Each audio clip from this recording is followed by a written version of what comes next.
Infrastructure की अगर बात करें, इस बजट में 11,11,000 करोड़ रुपए के प्रावधान की भी बात हुई।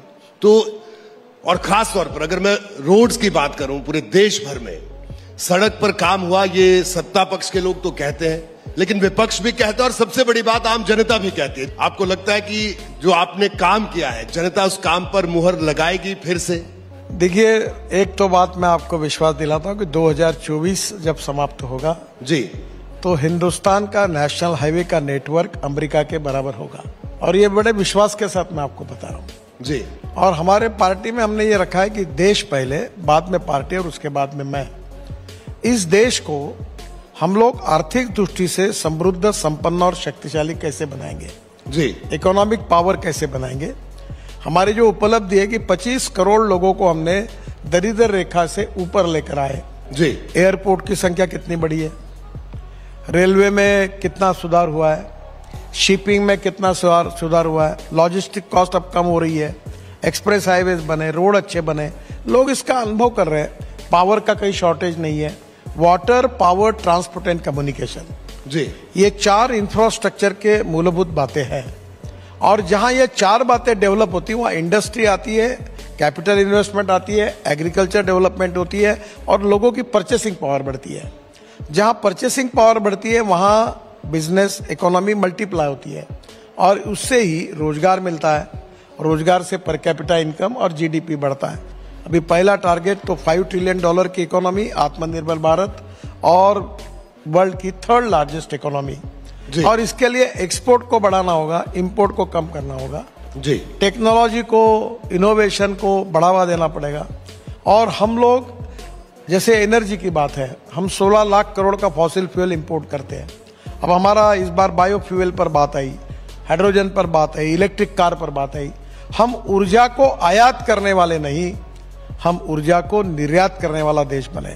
और इसलिए प्रधानमंत्री जी ने जो कहा है कि जय जवान, जय किसान, जय विज्ञान, ये तो अटल जी तक बात कही गई, पर उन्होंने कहा जय अनुसंधान जी। तो रिसर्च, इनोवेशन एंड रिसर्च, मैं अक्सर एक बात दोहराते रहता हूँ, innovation, entrepreneurship, science, technology, research, skilled and successful practices, we name it as knowledge and conversion of knowledge into wealth is the future। यही बात अनुसंधान के पीछे है।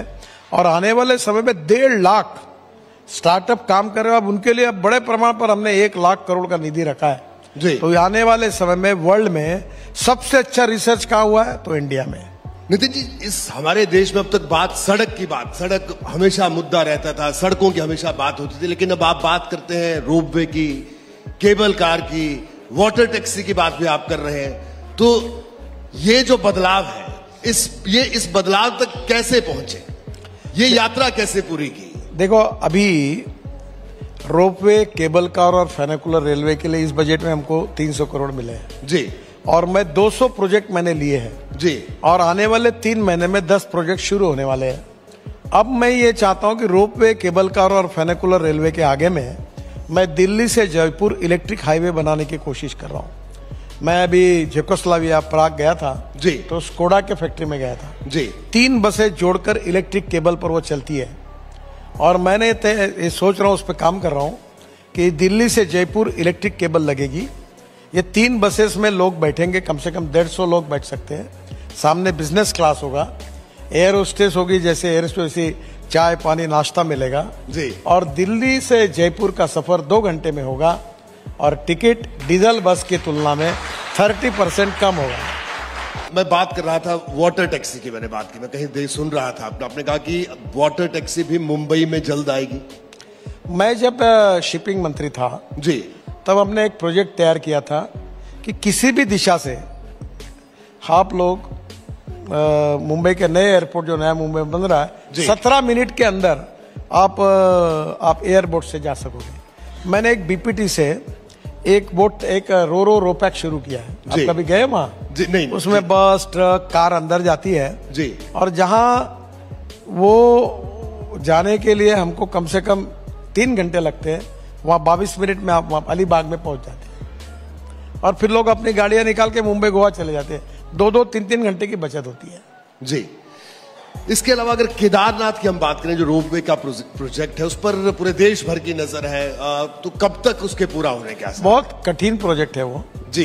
फॉरेस्ट भी है, परिस्थितियां भी कठिन है। अभी वर्क ऑर्डर दिया है जी, जल्दी से जल्दी पूरा करने का प्रयास करेंगे, पर उसमें निश्चित नहीं बता पाऊंगा। जी नितिन जी, जो सड़कों की अगर हम बात करें, एक बड़ी समस्या थी। जैसे अगर हम किरतपुर मरारी 4 लेन की भी बात करें, काम करने वाले ठेकेदार भाग जाते थे, और बड़ी तरह की समस्याएं, और ये समस्याएं हर तीसरे प्रदेश में हम ऐसे कई खबरें कवर करते थे। नहीं, ये तो इससे कैसे पार पाया? मैं जब मंत्री बना जी, तो 406 प्रोजेक्ट 3,85,000 के स्टॉल प्रोजेक्ट थे, बंद पड़े थे। हमारे विभाग ने काम करके हमने भारतीय बैंकों को 3 लाख करोड़ के एनपीए से बचाया। आप जो तीरथपुर की बात करें, उसके प्रॉब्लम सॉल्व हो गए जी। अब मैं जल्दी उद्घाटन के लिए, अनुराग ठाकुर से बात हुई है जी, जल्दी उद्घाटन के लिए जाऊंगा। प्रोजेक्ट लगभग टनल वगैरह पूरी होती हुई आई है, पर प्रॉब्लम आए वहां जी। लेकिन ये मैं आपसे ये जानना चाह रहा था कि इसकी जड़ में आखिरकार क्या वजह थी कि वो आप जब विभाग में आप मुझे इसलिए, आपके चैनल में काम करता है, दूसरे चैनल में जाता है, दूसरे को छोड़ता है, तीसरे में जाता है। वैसे ये ने काम किया तो दूसरे को देना, दूसरे ने को तीसरे को देना, ये तकाजा होता ही है जी। और टेंडर में जो लोएस्ट आता है उसको काम देना पड़ता है। हम ट्रांसपेरेंट है। अभी तक मैं 50 लाख करोड़ के काम कर चुका हूँ, एक भी एलिगेशन नहीं आया। तो बिल्कुल, तो वो जो लोएस्ट आता है उसको देना पड़ता है, फिर वो फंस जाता है। कभी फॉरेस्ट वाले काम बंद करते, कभी रेलवे के क्लियरेंस नहीं मिलते, कभी यूटिलिटी शिफ्टिंग नहीं होती, कभी कोर्ट में केस जाती है, कोर्ट काम बंद कर देता है। तो मैंने जो आपको पहले कहा कि प्रॉब्लम सब जगह पर ये लीडरशिप की टेस्ट है, परीक्षा है कि उन समस्याओं पर मात करके आगे वो कैसे जाते हैं, और यही हमारी टेस्ट है। वो उसमें हम परीक्षा में पास होना चाहिए। अभी मैं आसाम में गया था, माजुली आइलैंड, ब्रह्मपुत्रा में, सोनवाल जी की कॉन्स्टिट्यूंसी है जी। तो मुझे बहुत आग्रह किया, वो मुख्यमंत्री थे उस समय, कि ये ब्रिज डिक्लेयर करो। मैं बोला, ये ब्रह्मपुत्रा है, समुद्र है, ऐसे कैसे ब्रिज होगा? बोले, अब मेरे कौन 1.5 लाख लोग वहां रहते हैं, मैं चुनाव नहीं जीत पाऊंगा। तो फिर मुझे प्रश्न में आया कि अब कैसे करना। तो मैं हाँ ना करते हुए आखिर में बोला, ना आप नहीं करोगे तो मैं हारूंगा, ये लोग वोट नहीं देंगे। तो मैं डिक्लेयर कर दिया। यहाँ आने के बाद पता चला कि 6,000 करोड़ का ब्रिज है। फिर मैं अब कैसे करना जी। फिर मैंने एक नई टेक्नोलॉजी लाई मलेशिया और सिंगापुर से, एनफोर्समेंट कंक्रीट की, कि डिस्टेंस बिटवीन 2 पियर हमारे यहाँ मैक्सिमम 50 मीटर होता है मेट्रो में और फ्लाईओवर में। अब हमने कहा कि वो 120 मीटर होगा, और वो जो ऊपर का जो उसका बीम है वो स्टील फाइबर में कास्ट करने की टेक्नोलॉजी लाई। अब अनेक जगह पर हो गया, और वो ब्रिज का टेंडर निकला तो 680 करोड़ में आया। यूपी ब्रिज कारपोरेशन ने लिया, अब 40% काम हो गया। अब मैं पूना में, चेन्नई में, एक नीचे में रोड, ऊपर में ब्रिज, उसके ऊपर में ब्रिज, उसके ऊपर में मेट्रो, ऐसे बना रहा हूँ। ये अभी करने वाले हैं इसको? अभी नागपुर में ऑलरेडी बनाया मैंने। नीचे में रोड है, ऊपर में ब्रिज है, और उसके ऊपर में मेट्रो है। आप आइए देखने के लिए। उसको अवार्ड मिला आशिया का जी। तो नितिन जी, 24 की बात की आपने, कहा कि ठीक है, जो कई प्रोजेक्ट थे जो अभी पूरा होने वाले हैं, और आप तो बार बार कहते हैं कि पेट्रोल और डीजल से निर्भरता खत्म करनी है। ये पेट्रोल और खत्म होगी, ये पेट्रोल और डीजल को देश से समाप्त करना, ये मेरा मिशन है।